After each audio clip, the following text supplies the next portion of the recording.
Here we are, the glorious color wheel. This is our next project. The first step is to draw out the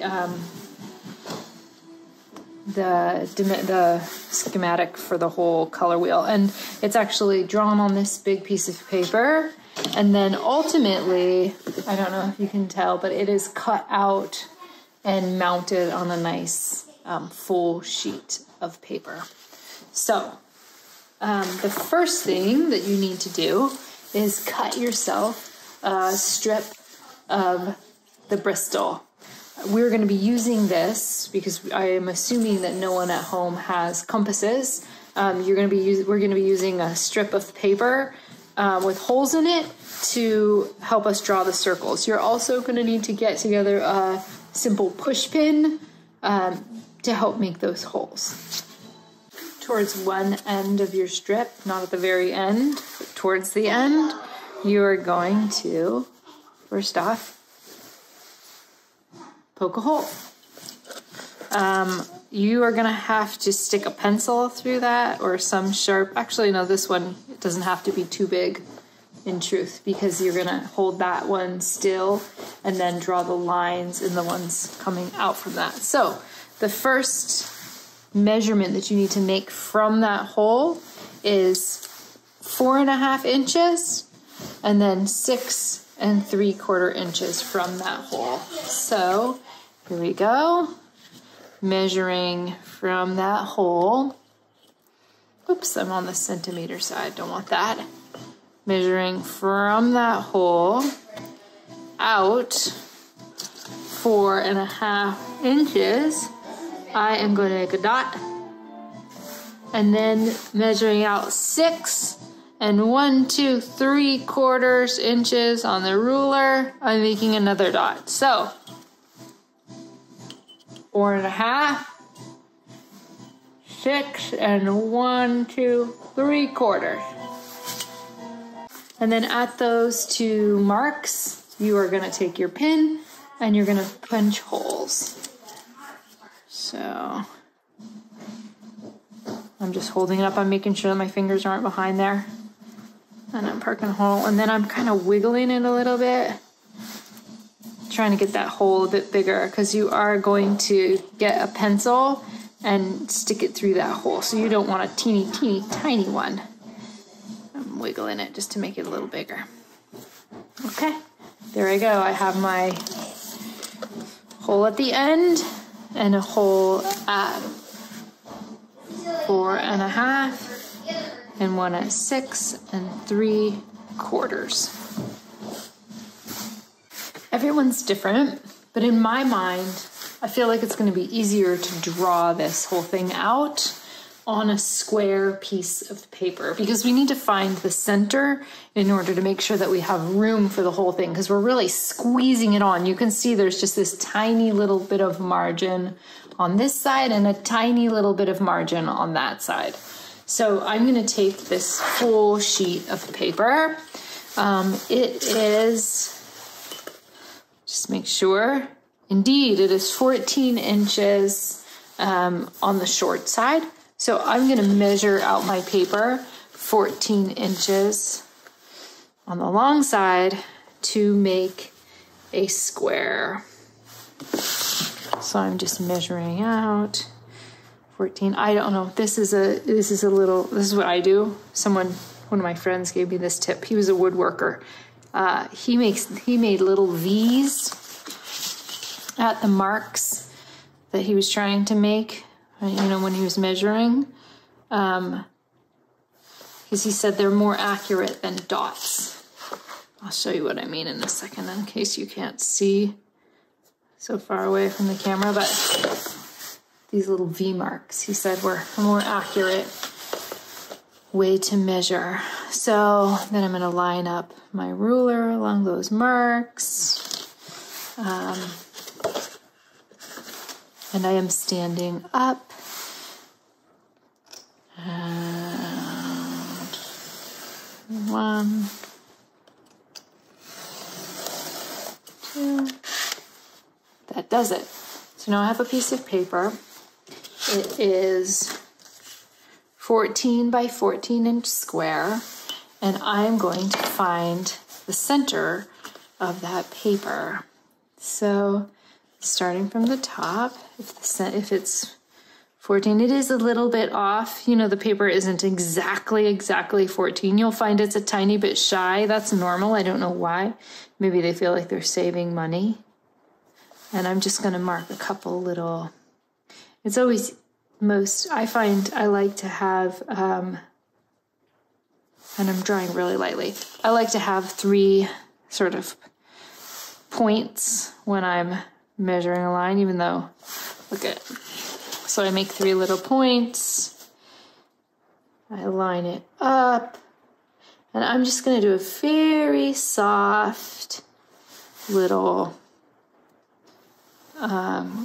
cross in the middle of the page. So that's my 1 mark, and now I need to find where it goes on this side. So again, 7, I don't know, this is a little fussy, but we're gonna try to be as accurate as possible. Sorry, I just banged the camera with my glasses. Lining it up.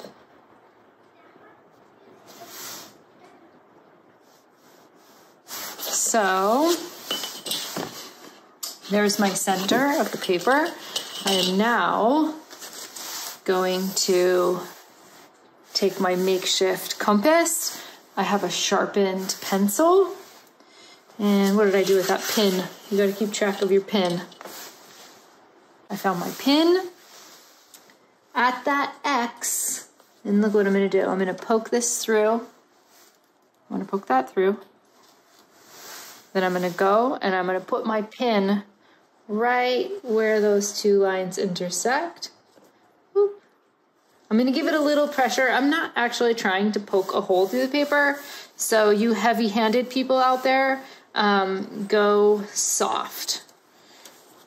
Don't, we're not actually trying to poke a hole in our paper. We're just trying to keep it at that center place. And then I put my pencil through the first hole, and ooh, I couldn't make it all the way around. I gotta pick it up over here. Okay, circle number 1. Second hole. If I did it right, it should fit on this paper. Ooh, I'm gonna turn my paper. Whoa, I didn't mean to do that. That didn't work great. Maybe I will. Here we go.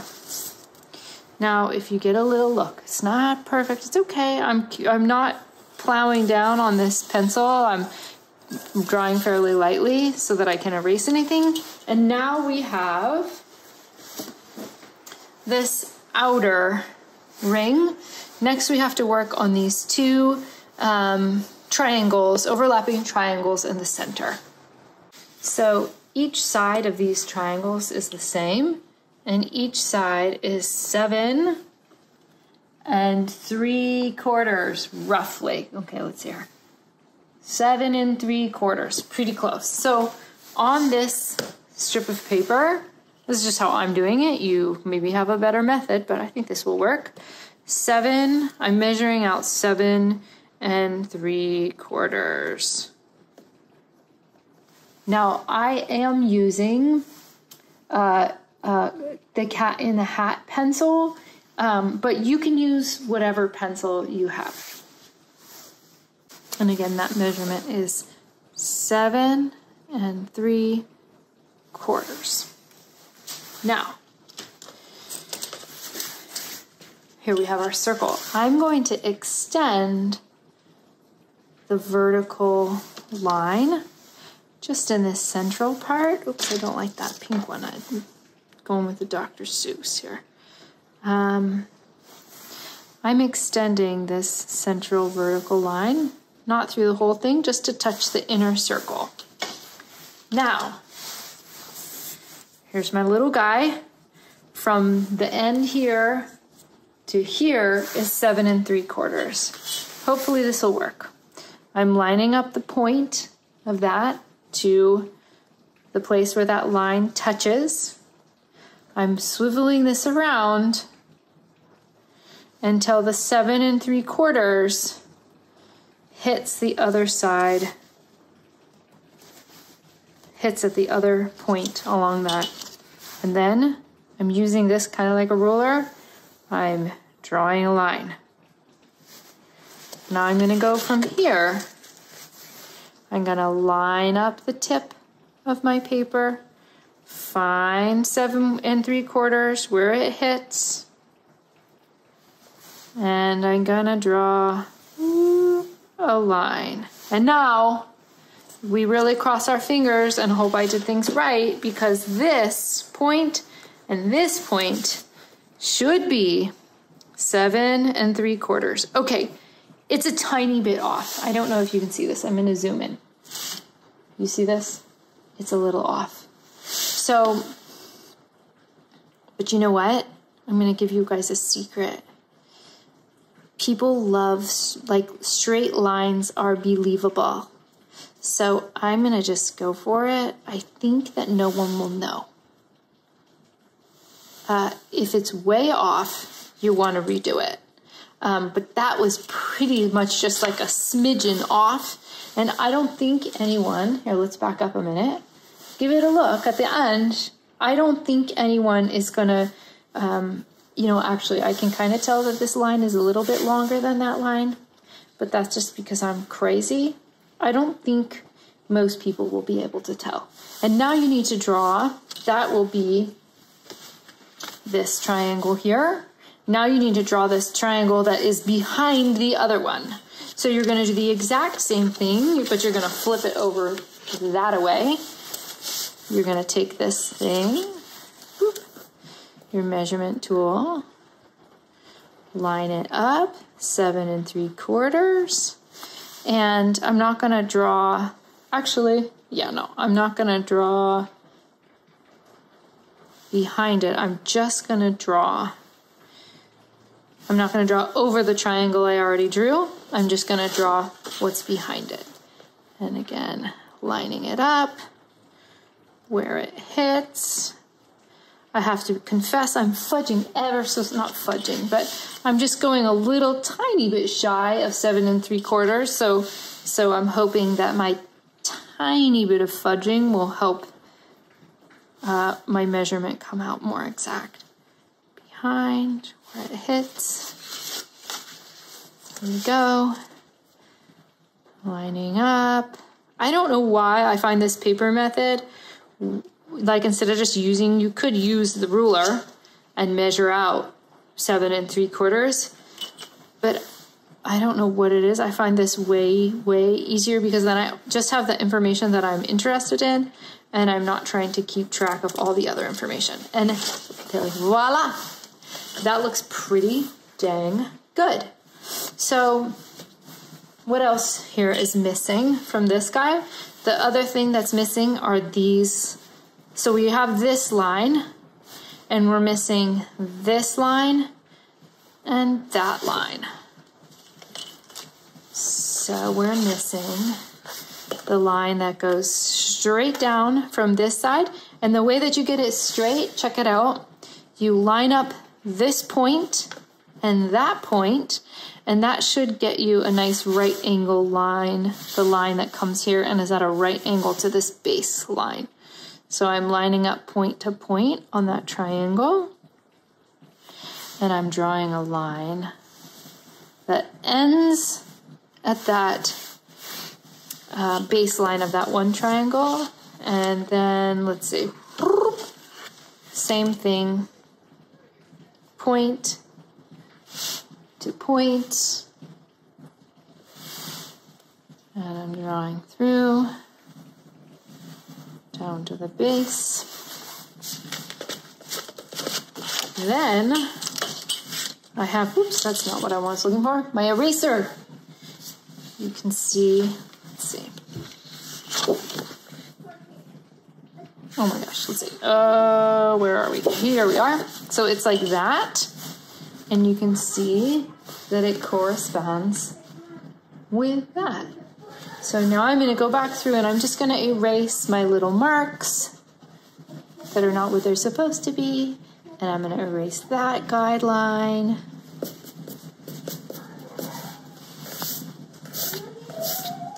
And I'm gonna erase this line. That line doesn't need to be there. That's not supposed to be there at all. Get rid of that one. Try to retain my lines. You know, I like the eraser on this pencil, but the lead on this pencil. It's really funny. Children's pencils, like this pencil, has the worst lead ever. Like, I don't know why they cheap out on children's pencils, but some children's pencils are rotten, and this one has a rotten eraser, so I seem to only have children's pencils at my disposal these days. There we go. And now, oh gosh, one more thing. It's actually, weirdly, one of the hardest steps. We have to do all of these radial lines coming out. So this is the fiddliest measurement of all.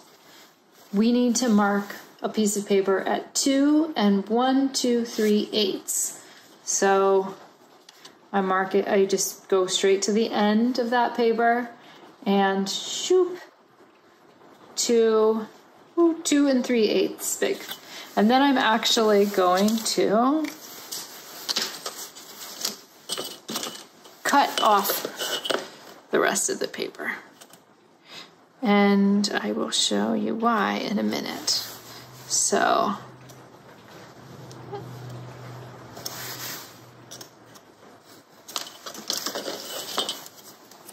piece of paper, 2 3/8 inches. Oh, this is when it gets really annoying. We need to find the middle of this 2 3/8 inch thing. This is what I'm gonna do. I'm gonna fold it in half.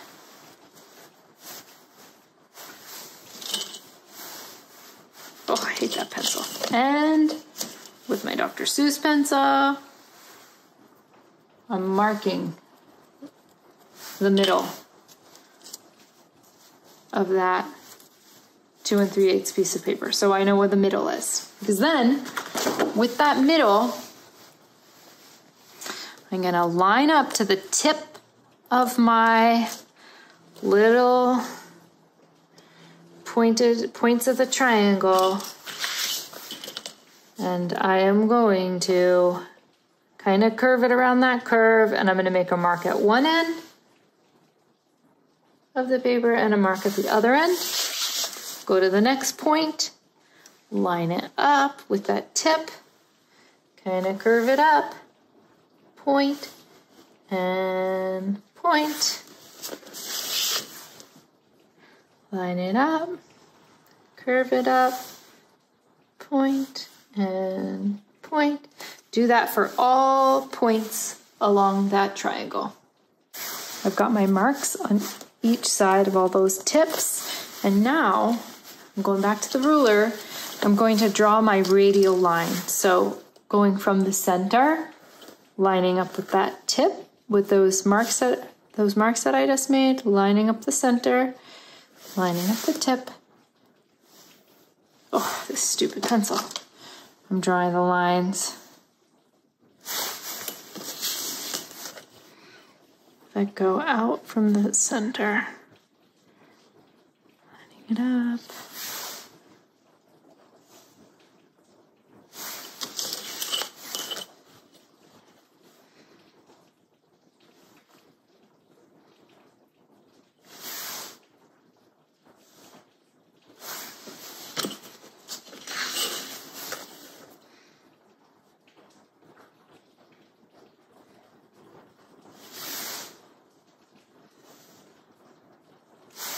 Now, if I did this right,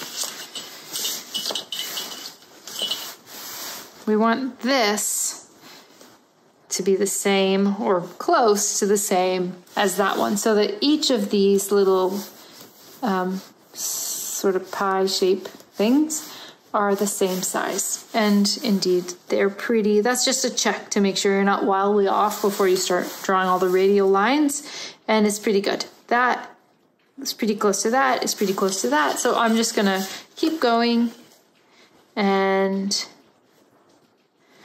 go around the circle, drawing out these radial lines. here is the completely mapped out color wheel.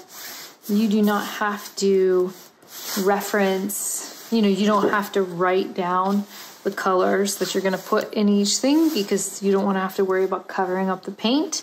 We are going to cut this out, so make sure that you can paint over these edges when you're filling in with color. And we are, to get these crisp lines in between the things, we are going to be using tape. Every color needs at least 2, in many cases 3 coats, so that the colors are nice and solid, and we don't have the streaks of transparency. What else? That is it for now. I recommend that you start with the yellows and work your way around. Just so you know, this yellow out here is trying to find the visual center of these 2 yellows. This red out here is a combination of these 2 reds.